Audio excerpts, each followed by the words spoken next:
মহিলা জাহান্নামী যে অন্যের সুখে হিংসা করে, সিরাজগঞ্জে নেই? আমার হোক, অন্য কারো যেন না হয়, এত হিংসা ভেতরে যে আমার 20 তলা হোক, অন্যের যেন 1 তলা না হয়। একটা লোক চাষ করতে গিয়ে একটা পাথর পেয়েছিল, পাথরে যে ঘষা লাগে দৈত্য বের হয়ে আসে, ডাক দিয়ে বলে, মালিক কি চান? যা চাবেন তাই দেব, কিন্তু দুঃখের বিষয় আপনাকে যা দেব আপনার পাশে যে থাকবে তার ডবল হয়ে যাবে। বলছে দরকার নেই। বাড়িতে যে স্ত্রীকে বলছে, শোনো এটা কুদরতি পাথর, এটা হেফাজত করে রাখবা, সাবধান ঘষা যেন না লাগে, আমি মাঠের থেকে ঘুরে আসতেছি।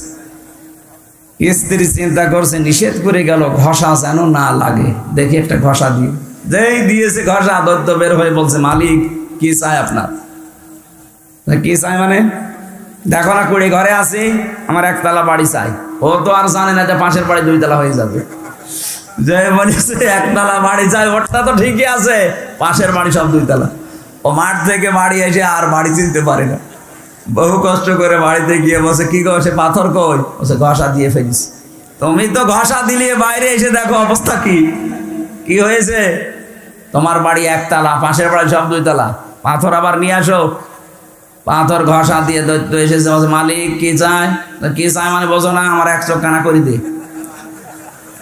আমার যদি 1 চোখ কানা হয়, আশপাশে সবাই কি হিংসা মানুষের ভেতরে গো।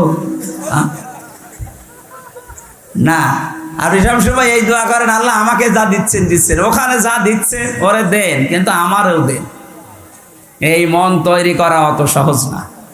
এই মন তৈরি করতে হলে নিয়মিত নামাজি হওয়া লাগবে।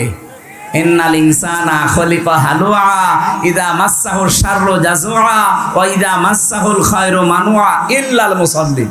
মানুষের কিছু গুণাগুণ আল্লাহ বর্ণনা করেছিলেন, যে তারা অস্থির, তারা নিয়ামত পেলে কৃপণ হয়ে যায়, তারা দুঃখ যন্ত্রণা পেলে হতাশ হয়ে পড়ে, কিন্তু যারা মুসল্লি তাদের ভেতরে এই গুণগুলো থাকবে না। আল্লাহ কোন মুসল্লির কথা বললেন? আল্লাযীনা হুম আলা সালাতিহিম দাঈমুন, যারা নিয়মিত। কোন মুসল্লি? আমরা আজকে থেকে জীবনে যাই করি, নিয়মিত মুসল্লি হওয়ার চেষ্টা করব ইনশাআল্লাহ।